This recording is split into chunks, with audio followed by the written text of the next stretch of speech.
আল্লাহকে যদি প্রশ্ন করি আল্লাহ কি ব্যবসা দিবা, আল্লাহ যেন আমাকে আপনাকে উত্তর দেয়, তোমাদেরকে কঠিন আযাব থেকে মুক্তি দিবে এমন ব্যবসা আমি আল্লাহ তোমাদেরকে শিখিয়ে দিব। সুবহানাল্লাহ। আল্লাহ বলেন তুমিনুনা বিল্লাহি ওয়া রাসূলিহি, ব্যবসাটা হলো তোমরা আল্লাহ ও তার রাসূলের প্রতি ঈমান আনো। ব্যবসাটা কি? তোমরা আল্লাহ এবং তার রাসূলের প্রতি ঈমান আনো। তাহলে আমরা তো ঈমান এনেছি কার প্রতি? আল্লাহর প্রতি। আমানতু বিল্লাহি ওয়া মালাইকাতিহি ওয়া কুতুবিহি ওয়া রাসূলিহি ওয়াল ইয়াউমিল আখির ওয়াল কদরি খাইরিহি ওয়া শাররিহি মিনাল্লাহি তাআলা ওয়াল বাসি বাদাল মাউত। আমরা কিন্তু আল্লাহর এই ব্যবসায় উত্তীর্ণ হয়েছি, আমরা ঈমান এনেছি। কার প্রতি? শুধু আল্লাহর প্রতি না, রাসূলের প্রতি। শুধু রাসূলের প্রতি না, যত কিতাব আল্লাহ পাঠিয়েছিলেন সেই কিতাবের প্রতি। শুধু কিতাবের প্রতি না, পুনরায় আবার জীবিত হব মৃত্যুবরণের পর সেই ব্যবসার দিকে, সেই দিকেও আমরা ঈমান আনছি কি আনি নাই? আনছি না? সবাই আওয়াজ করে বলেন ঈমান আনছি না? আনছি। এই জন্য আল্লাহ বলেন তোমরা যদি জাহান্নাম থেকে মুক্তি পাওয়ার আশা করো তাহলে ঈমান আনো, ব্যবসা করো। আল্লাহ এবং তার রাসূলের প্রতি ঈমান এনে তোমরা ব্যবসা শুরু করো। সুবহানাল্লাহ। তারপরে কি করবা? ফি সাবিলিল্লাহি বিআমওয়ালিকুম, আল্লাহর পথে অর্থ সম্পদ ও জান প্রাণ দিয়ে জিহাদ করো। সুবহানাল্লাহ। আল্লাহর পথে তোমরা অর্থ সম্পদ নিজের জান আল্লাহর রাস্তায় ব্যয় করার নামই হলো জিহাদ। সুবহানাল্লাহ। তাহলে আমরা যে অর্থ সম্পদ পেয়েছি এটা আমাকে আপনাকে কে দান করেছে? আর একটু জোরে বলেন না, কে দান করেছে? আল্লাহ। অর্থ সম্পদ ধন দৌলত সব কিছু আমার মালিক আল্লাহ আমাকে দান করেছে। আল্লাহ বলেন যেহেতু তোমরা ব্যবসা করবা, ব্যবসা আমি শিখিয়েও দিলাম। আল্লাহর প্রতি ঈমান আনা, রাসূলের প্রতি ঈমান আনা এবং তোমার জান সম্পদ, তোমার ধন সম্পদ জান মাল সব কিছু আল্লাহর রাস্তায় ব্যয় করে জিহাদ করো। সুবহানাল্লাহ। তাহলে আমরা করব তো সবাই ইনশাআল্লাহ? করব তো? যদি আমরা আমাদের সব কিছু আল্লাহর রাস্তায় দিয়ে দেই তাহলেই আল্লাহর সঙ্গে ব্যবসা করা হবে। কারণ মুসলমানদের জান মালের বিনিময়ে আল্লাহ দান করবে জান্নাত। সুবহানাল্লাহ। কেমন জান্নাত? আল্লাহ তাআলা বলেন যালিকুম খায়রুল লাকুম ইন কুনতুম তা'লামুন, তোমাদের জন্য অতি কল্যাণকর যদি তোমরা তা জানো। যদি তোমরা তোমাদের জীবন অর্থ সম্পদ জান মাল আল্লাহর রাস্তায় ব্যয় করো তাহলে তোমাদের জন্য অধিক কল্যাণকর এই কাজটাই হবে, এই সম্পদটাই তোমাদের পুঁজি হিসাবে থেকে যাবে। সুবহানাল্লাহ। পরপরে মৃত্যুবরণ করার পর ওই কবরে আমাদের পুঁজি হিসাবে থাকবে আমাদের যে দুনিয়ায় অর্থ সম্পদ জান মাল, যেটা আল্লাহর রাস্তায় আমরা ব্যয় করব, আল্লাহর রাস্তায় জিহাদ করব। আর আল্লাহর রাস্তায় জিহাদ হয়ে কেউ যদি মৃত্যুবরণ করে, সুবহানাল্লাহুম্মা বিহামদি, আল্লাহ তাআলা নিজ হাত দিয়া ওই শহীদকে খানা খাওয়াবে। সুবহানাল্লাহ। এর চেয়ে বড় সৌভাগ্যবান কোন লোক হতে পারে? যারা আল্লাহর জন্যই আল্লাহর রাস্তায় তাদের জীবনকে উৎসর্গ করে দেয়, দান করে দেয়, বিলিয়ে দেয় আল্লাহর জন্য, আল্লাহর জমিনে আল্লাহর দ্বীনকে প্রতিষ্ঠা করতে চায়। এরা যদি মৃত্যুবরণও করে, মৃত্যুবরণ করার পরেও আল্লাহ নিজের হাত দিয়ে তাদেরকে খাওয়াইয়া দিবে। সুবহানাল্লাহ। আর একটু জোরে কর না সুবহানাল্লাহ। কত বড় সুসংবাদ। মুহতারাম হাজিরিন, এই জন্য আল্লাহ যেহেতু আমাদেরকে ব্যবসা শিখিয়ে দিয়েছে, আমাদের জান মাল দিয়ে আমরা ব্যবসা করব তো সবাই? করব তো সবাই ইনশাআল্লাহ। আল্লাহ বলে যদি তোমরা এই ব্যবসা করো ইয়াগফির লাকুম যুনুবাকুম, তাহলে আমি আল্লাহ তোমাদের গুনাহ মাফ করে দেব। সুবহানাল্লাহ। আল্লাহ বলেন ইয়াগফির লাকুম যুনুবাকুম, তোমাদের গুনাহ আমি মাফ করে দেব।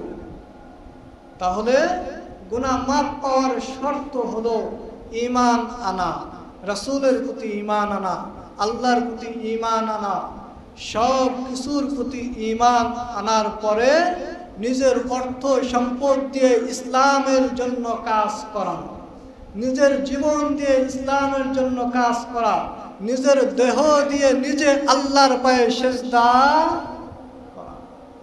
আলহামদুলিল্লাহ, মহান রব্বি করিম আল্লাহ তাআলার দরবারে লাখো কোটি শুকরিয়া যে মহান মালিক আল্লাহ 10 মুহররম আজকের এই দিনে আমাকে আপনাকে দয়া করে মায়া করে বছরের শ্রেষ্ঠ একটা দিন, এমন একটা দিনে তার ঘর মসজিদে আসবার বসবার মতো তৌফিক যে মালিক দান করলেন, সেই মালিকের দরবারে শুকরিয়া আদায় করি আলহামদুলিল্লাহ। মুহতারাম হাজরিন, আমার আর আপনার ইচ্ছা, এই ইচ্ছাই আমাকে আপনাকে মসজিদ পর্যন্ত আনতে পারবে না। আল্লাহ পাক রব্বি করিম যদি আমার আপনার প্রতি দয়া না করে, আল্লাহ পাক আমাকে আপনাকে দয়া করেছেন, বড় ভালোবেসেছেন, এই জন্যই আল্লাহ তার ঘর মসজিদ পর্যন্ত আসার সুযোগ আমাকে আপনাকে দান করেছেন। এই জন্য আমরা দিলটা উজাড় করে শুকরিয়া আদায় করি আলহামদুলিল্লাহ। আর একটু জোরে আওয়াজ করি আলহামদুলিল্লাহ। মুহররমের এই 10 তারিখে আল্লাহ তাআলা পৃথিবীর যে ঐতিহাসিক ঘটনাগুলা এই 10 তারিখেই ঘটেছে। মুসা আলাইহিস সালাতু ওয়াস সালামকে ফেরাউনের কবল থেকে আল্লাহ এই 10 তারিখেই হেফাজত করেছিলেন। এই 10 তারিখেই আল্লাহ তাআলা আমার আপনার পিতা আদম এবং হাওয়াকে জান্নাত থেকে বের করে দিয়েছিলেন। আমার আপনার মাকে রাখা হয়েছিল শ্রীলঙ্কার দ্বীপের মধ্যে, এবং বাবাকে মক্কার আরাফার এই দিকে একটা জায়গার মধ্যে জান্নাত থেকে নামানো হয়েছে। আল্লাহ তাআলা তাদের ভুল তারা বোঝার পর আল্লাহ তাদেরকে ক্ষমা করলেন। দীর্ঘ 300 বছর পর আবার আল্লাহ তাআলা তাদের মিলন ঘটালেন। সেই দিনটাও আজকের এই দিন ছিল। সুবহানাল্লাহ। এজন্য আজকের এই দিন আমাদের কাছে সবচেয়ে গুরুত্বপূর্ণ। আজকের দিনের রোজা আল্লাহ রসুল জনাবে মুহাম্মদুর রাসূলুল্লাহ সাল্লাল্লাহু আলাইহি ওয়াসাল্লাম বলেন, মুহররমের 10 মুহররমের যারা 2টা রোজা রাখে, 9 মুহররম 10 মুহররম, তাদের পিছনের 1 বছর সামনের 1 বছরের গুনাহগুলো আল্লাহ তাআলা ক্ষমা করে দেয়। অথবা 10 মুহররম 11 মুহররম 2টা রোজা যারা রাখে, আল্লাহ তাআলা তাদের 1 বছরের গুনাহগুলা বা তাদের দিল যত খালেস, যাদের দিল যত আল্লাহর ভয়ে তাকওয়াবান, তাদের তত বেশি গুনাহ আল্লাহ মাফ করে দেয়। সুবহানাল্লাহ। এই জন্য সেই মালিক আজকের এই মহান দিনে আমাকে আপনাকে আনলেন, ভালোবেসে আনলেন। এজন্য মালিকের ভালোবাসার শুকরিয়া আমরা আরেকবার জোরে সোরে আদায় করি, আলহামদুলিল্লাহ। মুহতারাম হাজিরিন, আয়াত তেলাওয়াত করেছি 9, 10, 11, 12 চারটা আয়াত তেলাওয়াত করেছে সূরাতুস সাফফাত থেকে। কোন সূরা? সূরাতুস সাফফাত। কি জন্য আয়াত তেলাওয়াত করেছি? এই আয়াতের শান নজুল কি? আল্লাহর রাসূল জনাবে মুহাম্মদুর রাসূলুল্লাহ সাল্লাল্লাহু আলাইহি ওয়াসাল্লাম, তার কাছে আল্লাহ তাআলা এই আয়াতগুলো নাজিল করেছেন, যে আয়াত আমি শুরুতে তেলাওয়াত করেছি। এই আয়াতের শান নজুল হলো উহুদের যুদ্ধের পর যখন মুসলমানদের শক্তি সাময়িক হ্রাস পায় এবং আশেপাশে গোত্রগুলো শক্তিশালী হয়ে ওঠে, তখন কাফেররা ধারণা করেছিল ইসলাম ধ্বংস হয়ে যাবে। এই আয়াতে ঘোষণা করা হয় আল্লাহ তার রাসূলকে হেদায়াত ও সত্য ধর্ম দিয়ে পাঠিয়েছেন, তা মুশরিকরা যতই অপছন্দ করুক, এই ধর্ম সমস্ত ধর্মের উপর বিজয়ী হবে। সুবহানাল্লাহ। এখন আয়াতের হুয়াল্লাযী আরসালা রাসূলাহু বিল হুদা, তিনি সেই মহান সত্তা তার রাসূলকে হেদায়েত এবং সত্য দ্বীন সহকারে পাঠিয়েছেন, যাতে তিনি এই দ্বীনকে অন্য সকল দ্বীনের চেয়ে উত্তম রূপে উপস্থাপন করতে পারেন, মুশরিকদের কাছে যতই অসহনীয় হোক না কেন। আমাদের ধর্ম, ইসলাম ধর্ম অন্যান্য লোকদের কাছে যতই অপছন্দনীয় হোক না কেন, আল্লাহ বলেন আমি সত্য ধর্ম দিয়ে আমার রাসূলকে প্রেরণ করেছি। ইন্নাল্লাহা ইনদাল্লাহিল ইসলাম, আল্লাহ তাআলার মনোনীত ধর্মই হলো ইসলাম। এই ধর্ম দিয়েই আল্লাহ তাআলা আমার আপনার রাসূল জনাবে মুহাম্মদুর রাসূলুল্লাহ সাল্লাল্লাহু আলাইহি ওয়াসাল্লামকে পাঠিয়েছেন। তাহলে বোঝা গেল আমাদের এই ধর্মের শুরু থেকেই শত্রু আছে না নাই? মুশরিকরা শুরু থেকেই আমাদের ধর্মের ক্ষতি করতে চায়। যেমন আজ 10ই মুহররম, এই মুহররমের মধ্যেও অনেক জাহেল আছে, নবী যে কাজগুলা করে নাই তারা এই কাজগুলাও মুহররম উপলক্ষে করতে চায়। অনেক কাজ আছে নিজেদের গায়ে নিজেরা ছুরি দিয়ে আঘাত করে না, নিজেরা নিজেদেরকে ক্ষত বিক্ষত করে। হুসাইন রাদিয়াল্লাহু তাআলা আনহু, সে যে আত্মত্যাগ করেছিল সেটা আল্লাহর রাসূল জনাবে মুহাম্মদুর রাসূলুল্লাহ বলেই গিয়েছিল যে এমনটা ঘটবে। বলেছিল না? হ্যাঁ বলেছিল। তাদের ঘরে যে সময় খাবার ছিল না, ঈদের সময় পোশাক ছিল না, জান্নাত থেকে যে সময় পোশাক এনে হাসান হোসেনকে উপহার দেওয়া হলো, ওই সময়ই আল্লাহর রাসূল বলেছিল, তারা বুঝতে পারছে। তারপরেও তাদের ত্যাগ শুধুমাত্র এই ইসলামের জন্য, সত্যকে প্রচার করার জন্য, আল্লাহর জমিনে আল্লাহর দ্বীনকে মনোনীত করার জন্য, আল্লাহর দ্বীনকে প্রতিষ্ঠা করার জন্য। তাহলে আজকে যারা মুশরিকদের মতোই আচরণ আমাদের নীতিতে, আমাদের আদর্শতে ঢুকাতে চায়, বুঝতে হবে ওদের যদিও মুসলমানিত্ব অর্জন করে, মুসলমান দাবি করে, নিজেদেরকেও মুসলমান বলেই প্রকাশ করে, মূলত ওরা মুসলমান, ওরা মুসলমানদের ক্ষতি করতে চায় যারা বেশি বাড়াবাড়ি করে ধর্মের নামে।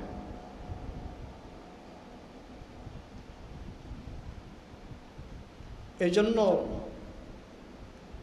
অমুসলমান আমাদের ধর্ম যতই অপছন্দনীয় করুক না কেন, আল্লাহ তাআলা আমাদের এই ধর্মকেই বিজয়ী করবেই। সুবহানাল্লাহ। আর একটু জোরে করেন না সুবহানাল্লাহ। সবাই আওয়াজ করে করেন না সুবহানাল্লাহ। আচ্ছা, আমরা এই মসজিদে যে আমার সামনে আপনারা যারা রয়েছে, এই জায়গার মধ্য থেকে অনেকের বয়স 0 থেকে 10 যদি আমি হিসাব করি, এই বয়সের 2-1 পাব। 10 থেকে 20 পর্যন্ত হিসাব করলে আরেকটু বেশি পাব। 20 থেকে 30 বছর আরেকটু বেশি, 30 থেকে 40 এরকম বেশি পাওয়া যাবে কিনা বলেন? বেশি পাওয়া যাবে। আমরা আমাদের দৃষ্টিতে যদিও বেশি, যদিও আমরা আমাদের ধর্ম পালনার্থে এসেছি, যদিও আমরা নামাজ পড়ার জন্যই এসেছি মসজিদে, এখন আমরা মুসলমান হয়েও মুসলমানিত্ব অর্জনের দিকে কতজন লোক ঐক্যবদ্ধভাবে কাজ করতে পারি? আল্লাহ তাআলা তো মুশরিকরা যে জায়গায় 200 জন, আমরা মুসলমানরা ওই জায়গায় 20 জন। সুবহানাল্লাহ। মুশরিকরা থাকবে 200 জন, আমরা থাকবো 20 জন। আল্লাহ আমাদেরকে বিজয় দান করবে। সুবহানাল্লাহ। বদরের যুদ্ধে ছিল কতজন? 1000 জনের উপরে, আর আমরা ছিলাম 313 জন। আল্লাহ তাআলা কাদেরকে বিজয় দান করেছেন?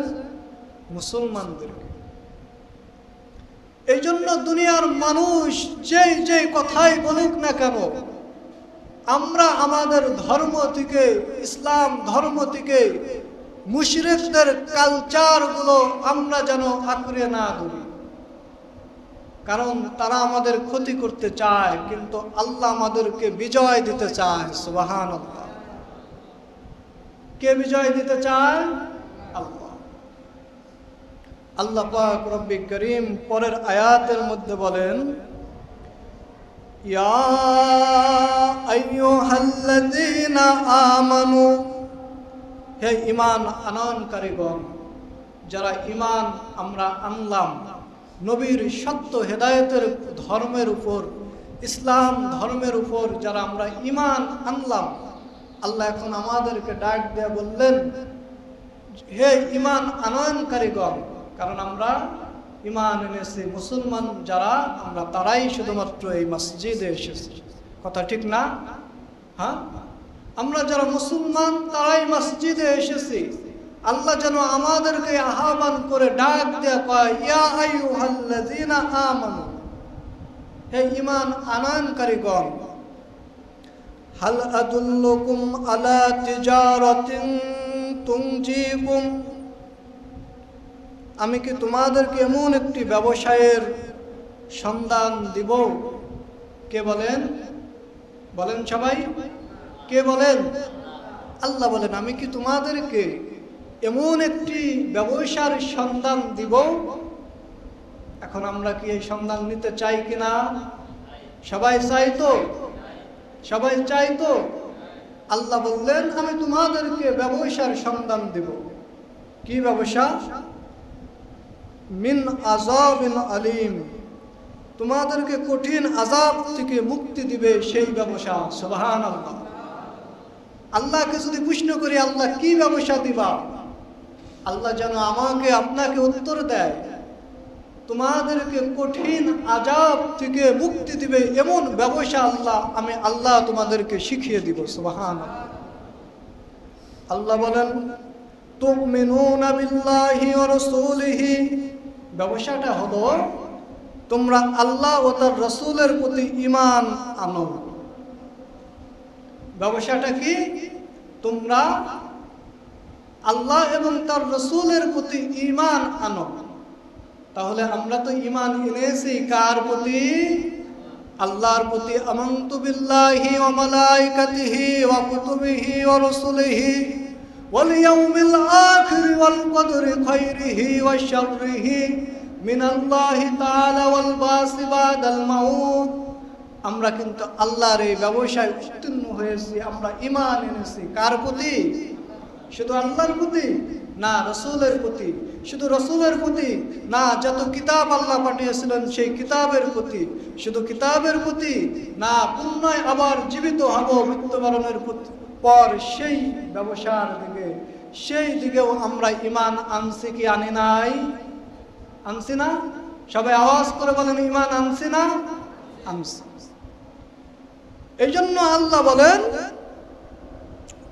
তোমরা যদি জাহান্নাম থেকে মুক্তি পাওয়ার আশা করো তাহলে ঈমান আনো, ব্যবসা করো। আল্লাহ এবং তার রাসূলের প্রতি ঈমান এনে তোমরা ব্যবসা শুরু করো। সুবহানাল্লাহ। তারপরে কি করবা? ফি সাবিলিল্লাহি বিআমওয়ালিকুম, আল্লাহর পথে অর্থ, সম্পদ ও জান প্রাণ দিয়ে জিহাদ করো। সুবহানাল্লাহ।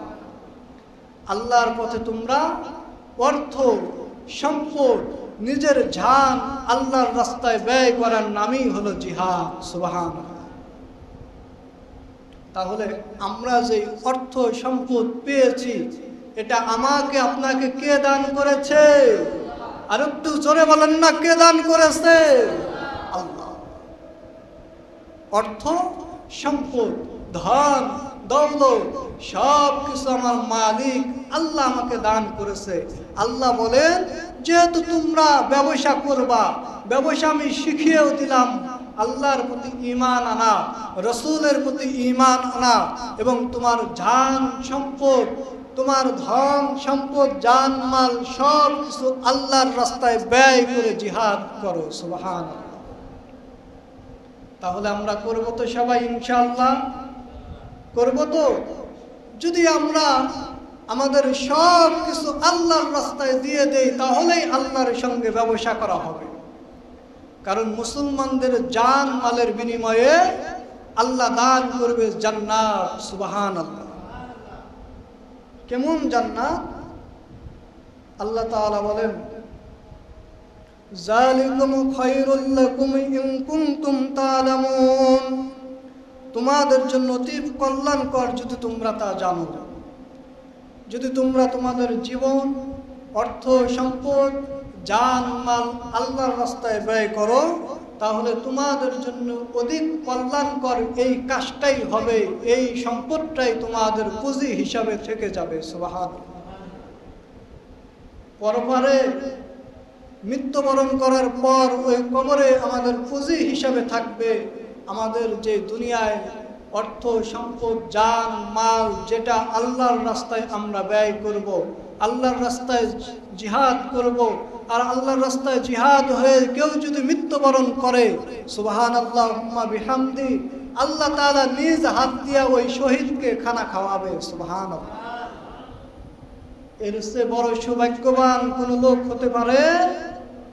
যারা আল্লাহর জন্যই আল্লাহর রাস্তায় তাদের জীবনকে উৎসর্গ করে দেয়, দান করে দেয়, বিলিয়ে দেয়, আল্লাহর জন্য আল্লাহর জমিনে আল্লাহর দ্বীনকে প্রতিষ্ঠা করতে চায়। এরা যদি মৃত্যুবরণও করে, মৃত্যুবরণ করার পরেও আল্লাহ নিজের হাত দিয়ে তাদেরকে খাওয়াইয়া দিবে। সুবহানাল্লাহ। আর একটু জোরে কর না, সুবহানাল্লাহ। কত বড় সুসংবাদ। মুহতারাম হাজিরিন, এই জন্য আল্লাহ যেহেতু আমাদেরকে ব্যবসা শিখিয়ে দিয়েছে, আমাদের জান মাল দিয়ে আমরা ব্যবসা করব তো সবাই? করব তো সবাই ইনশাআল্লাহ। আল্লাহ বলে, যদি তোমরা এই ব্যবসা করো, ইয়াগফির লাকুম যুনুবাকুম, তাহলে আমি আল্লাহ তোমাদের গুনাহ মাফ করে দেব। সুবহানাল্লাহ। আল্লাহ বলেন, ইয়াগফির লাকুম যুনুবাকুম, তোমাদের গুনাহ আমি মাফ করে দেব। তাহলে গুনাহ মাফ পাওয়ার শর্ত হলো ঈমান আনা, রাসূলের প্রতি ঈমান আনা, আল্লাহর প্রতি ঈমান আনা, সব কিছুর প্রতি ঈমান আনার পরে নিজের অর্থ সম্পদ দিয়ে ইসলামের জন্য কাজ করা। নিজের জীবন দিয়ে ইসলামের জন্য কাজ করা, নিজের দেহ দিয়ে নিজে আল্লাহর পায়ে সেজদা করা। তাহলে যারাই এই নৈতিকতার মধ্যে, এই শিক্ষার মধ্যে, আল্লাহর শিখানো বিধানের মধ্যে যারা মুশরিকদের কালচার এনে ঢুকায়, মুহররমের নামে যারা হিন্দুদের কালচার এনে ঢুকায়, অমুসলমানদের সংস্কৃতি এনে ঢুকায়, তারা কি মূলত ভালো কাজ করে না খারাপ কাজ করে? বলেন সবাই, আওয়াজ করে বলেন। খারাপ কাজ করে না? তারা খারাপ কাজ করে। এই কাজ থেকে, খারাপ কাজ থেকে আল্লাহ আমাদেরকে হেফাজত করুক, সকলে বলি আমিন। মুহররমের যে সুন্নাহ কাজ রয়েছে, এই সুন্নাহ মোতাবেক জীবন যাপন আল্লাহ আমাদেরকে করার তৌফিক এনায়েত করুক, সকলে বলি আমিন। মুহতারাম হাজিরিন, আল্লাহ কি বললেন? ইয়াগফির লাকুম যুনুবাকুম, আল্লাহ তোমাদের গুনাহ মাফ করে দিবেন। ওয়া ইয়াদখিলুকুম জান্নাতিন তাজরি মিন তাহতি হাল আনহার, এবং তোমাদেরকে এমন সব বাগানে প্রবেশ করাবেন যার নিচ দিয়ে ঝর্ণা প্রবাহিত হবে। সুবহানাল্লাহ। আল্লাহ শুধু মাফ করবে এমনটা নয়, আল্লাহ বললেন এমন বাগানে অর্থাৎ জান্নাতে এমন উচ্চ মাকাম দান করবে যার তলদেশ দিয়ে নদী প্রবাহিত হবে, উপর দিয়ে ঝর্ণার পানি পড়তে থাকবে। সুবহানাল্লাহ। তাহলে এই সুসংবাদ, জান্নাতের সুসংবাদ পেতে হলে আল্লাহ বললেন তোমার জান মাল, অর্থ সম্পদ, জীবন যা আছে সব আল্লাহর রাস্তায় দিয়া দাও। কার রাস্তায়? আল্লাহর রাস্তায়। তাহলে আমরা আমাদের সম্পদ, আমাদের রিজিক থেকে যে দান আমরা আল্লাহর রাস্তায় করবো তো ইনশাআল্লাহ। ইনশাআল্লাহ। এই যে আপনাদের অনেকের জমিতে দান হয়েছে, এই 40 মণ থেকে 1 মণ দান করে দেন, লস হবে? হ্যাঁ, আল্লাহ তো আপনার কাছ থেকে কিনা নিল জান্নাতের বিনিময়ে। আপনি দিয়া দেন, গরিব দুঃখীদেরকে দিয়া দেন, মসজিদ মাদ্রাসায় দান করে দেন, গ্রামে যারা চাইল কিনাও খাইতে পারে না এমন একটা লোককে 1 মণ দান দিয়া দেন, লস হবে আপনার? আল্লাহ বলেন লস হবে না, কারণ তোমার জান মাল, অর্থ সম্পদ সব কিছুর বিনিময়ে তো আমি আল্লাহ জান্নাত দিব, তোমার লস হওয়ার কথা না, লস তোমার হবেও না বান্দা। শুধু তাই নয়, ইয়াগফির লাকুম যুনুবাকুম, আল্লাহ আমি আল্লাহ তোমাকে মাফ করেও দিব, তুমি আর কি চাও? সুবহানাল্লাহ। কোন আল্লাহ এবং তার রাসূলের প্রতি ঈমান আনো, তোমার ধন সম্পদ, অর্থ সম্পদ, জান মাল আল্লাহর রাস্তায় দিয়া দাও, আমি আল্লাহ তোমাকে মাফ করে দেব। শুধু তাই নয়, এমন জান্নাতে প্রবেশ করাবো যে বাগানের তলদেশ দিয়ে ঝর্ণা নদী প্রবাহিত হবে এবং উপরে দিয়ে ঝর্ণা প্রবাহিত থাকবে। সুবহানাল্লাহ। আল্লাহ তাআলা সূরা সাফের এই 11 নম্বর আয়াত, 12 নম্বর আয়াতের মধ্যে বলেন ওয়ামাসাকিনা তাইয়িবাতান ফি জান্নাতিন আদনি, আর চিরস্থায়ী বসবাসের জায়গা জান্নাতের মধ্যে, তোমাদের জায়গা আমি জান্নাতের মধ্যে করে দিব এমনটা নয়, জান্নাতের সুন্দর উত্তম একটা ঘর আমি আল্লাহ তোমাদেরকে বানিয়ে দিব। সুবহানাল্লাহ। শুধু যে জান্নাত দিব এমনটা নয়, জান্নাতে সুন্দর একটা ঘর আমি আল্লাহ তোমাদেরকে বানিয়ে দিব। সুবহানাল্লাহ। যে ঘর দুনিয়ার ইট পাথর দিয়ে তৈরি হবে, দুনিয়ার টাইলস দিয়ে তৈরি হবে এমনটা নয়, দুনিয়ার কোন চোখ তাকে দেখে নাই এমন ঘর আল্লাহ দান করবে, যেই ঘরে মিশকে আম্বের চেয়ে সুঘ্রাণ থাকবে, যেই ঘরে আল্লাহ তাআলা হীরা দ্বারা, সোনা মুক্তা জহের দ্বারা যেই ঘর আল্লাহ নির্মাণ করে দিবে, যেই ঘরের সিমেন্ট এই দুনিয়ার সিমেন্টের মতো হবে না, ওই ঘরের সিমেন্ট যেটা দিবে আল্লাহ ওটাও ঝলমল আলোকিত হবে। সুবহানাল্লাহ। এমন জান্নাতে আল্লাহ আমাকে আপনাকে দিবে। শুধু তাই নয়, আল্লাহ বলেন জালিকাল ফাউজুল আযীম, এটাই বড় সফলতা, এটাই বড় সফলতা। ঈমানদারের জন্য সবচেয়ে সফলতা এটাই যে আল্লাহ তাকে জান্নাত দিবেন। সুবহানাল্লাহ। তাহলে আমরা আমাদের জীবনের সব কিছুর বিনিময়ে কি চাই? আওয়াজ করে বলেন, কি চাই? জান্নাত। আল্লাহ বললেন, আমি আল্লাহ তোমাকে জান্নাত দিব। ঈমানদার, আমি আল্লাহ তোমাকে জান্নাত দিব, কথা দিলাম জান্নাত দিব, তবে তোমার ওয়াদাও তুমি পালন করো। তোমার জীবনে তুমি আল্লাহকে মেনে নাও, রাসূলকে মেনে নাও। আজকের দুনিয়ায় যারা রাসূলের অনুসরণ করে না, আজকের দুনিয়ায় যারা বিভিন্ন দেশের নায়ক গায়ক খেলোয়াড়দের অনুসরণ করে, তারা কি মূলত আল্লাহর রাসূলের অনুসরণ করলো? বলেন, সবাই করলো না।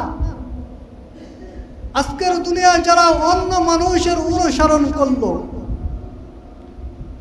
যারা আল্লাহকে অনুসরণ, আল্লাহর রাসূলকে অনুসরণ করলো না, যারা আল্লাহর রাসূলকে বাদ দিয়ে অন্য লোকদেরকে অনুসরণ করলো, অনুকরণ করলো, এই লোকগুলা কি আল্লাহর পক্ষ থেকে জান্নাত পাবে? বলেন না। কারণ একটা শর্ত রয়েছে, শর্ত যদি কেউ পুরা না করে সে ওই জিনিস পাওয়ার আশা করা ভুল। আল্লাহ ইচ্ছা করলে মরা গাছ তাজা বানিয়ে ওই গাছেও ফল ধরিয়ে মানুষকে খাওয়াতে পারে কি পারে না? পারে। আল্লাহ ইচ্ছা করলে মাফ করতে পারে, তবে আল্লাহর শর্ত রয়েছে যে তুমি জান্নাত যদি পেতে চাও, তুমি আল্লাহকে মানো, আল্লাহর রাসূলকে মানো, নিজের অর্থ সম্পদ জান মাল দিয়ে আল্লাহর রাস্তায় দিয়ে দাও, জিহাদ করো, তবে তুমি আল্লাহর জান্নাত পাবে, তোমার গুনাহগুলো আল্লাহ মাফ করে দিবে। হযরত মারিয়াম আলাইহিস সালাতু ওয়াস সালামকে আল্লাহ মরা গাছ তাজা করে ওই গাছের উপরে আল্লাহ খেজুর দান করলেন এবং আল্লাহ শিখিয়ে দিলেন, মারিয়াম তুমি ওই গাছের মধ্যে ঝাঁকি দাও। মারিয়াম বললেন, আমি অসুস্থ, পারবো না আল্লাহ ঝাঁকি দিতে। আল্লাহ কি পারতো না? মরা গাছ তাজা করছে, ফল দিছে, আল্লাহ কি সরাসরি মারিয়ামের মুখের সামনে নিয়ে দিতে পারতো না? পারত। তবে আল্লাহর নিয়ম এটা না যে বান্দা শুয়ে থাকবে আর বান্দাকে জান্নাতে দেওয়া হবে, এটা আল্লাহর নিয়মে নাই। নামাজ এক ওয়াক্ত পড়বেন না, আল্লাহর জান্নাত আশা করবেন, এটা আল্লাহর নিয়মে নাই। আল্লাহর রাস্তায় ধন সম্পদ জান মাল দিবেন না, জান্নাত আশা করবেন, এটা আল্লাহর নিয়মে নাই। নিয়মে আসতে হবে, আল্লাহর নিয়ম পুরা করতে হবে, কম বা বেশি। কথা বলেন, কেউ অনেক বেশি করে, আপনি একটু কম করেন আর আল্লাহর কাছে তাওবা করেন, আল্লাহ আমি তো পারতেছি না, আমার দ্বারা তো সম্ভব হচ্ছে না, আপনার গোলামি তো আমি করতে পারতেছি না, আমাকে মাফ করেন। আল্লাহ বলে, মাফ করে দিব, ইয়াগফিরু লাকুম যুনুবাকুম, আমি আল্লাহ তোমার গুনাহ ক্ষমা করে দিব, মাফ করে দিব। তবে মারিয়াম আলাইহিস সালাতু ওয়াস সালামের দ্বারা আল্লাহ শিক্ষা দিলেন আমাদেরকে এটাই যে তোমার নিয়মে আসতে হবে, আল্লাহর হুকুম তোমাকে মানতেই, সবাই বলেন, মানতেই হবে, আল্লাহর হুকুম মানতেই হবে।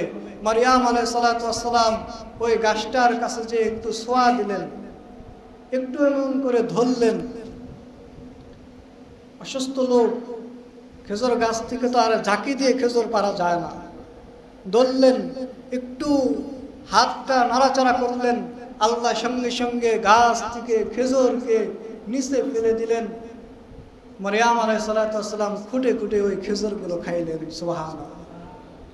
আল্লাহ তো ইচ্ছা করলেই তার মুখের সামনে নিতে পারতেন, কিন্তু নিলেন না। এটা হলো আল্লাহর নিয়মের বহির্ভূত কাজ।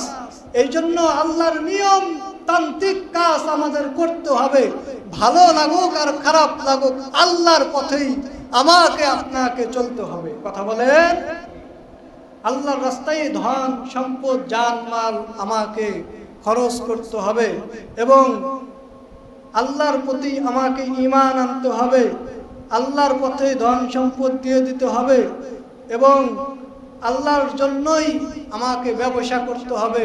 সেই ব্যবসা হলো আল্লাহর ভয়ে, আল্লাহর কঠিন আযাবের ভয়ে আমার সম্পদ, আমার জানমাল আল্লাহর রাস্তায় ব্যয় করব, মুসলমানদের বিপদে ঐক্যবদ্ধভাবে অমুসলমানদের বিপক্ষে জিহাদ করব। এটা কে শিক্ষা দিয়েছে? আল্লাহ। সূরা সফের 12 নম্বর 11 নম্বর আয়াতে আল্লাহ তাআলা বলতেছেন।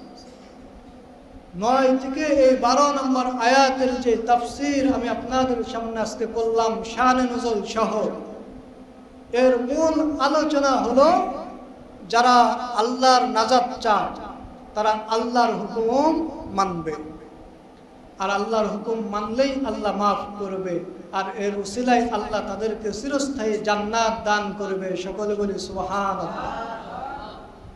একটা তাকবীর দেই সকলে, লিল্লাহি তাকবীর, লিল্লাহি তাকবীর। আল কোরআনের আলো, আল হাদিসের আলো, লিল্লাহি তাকবীর।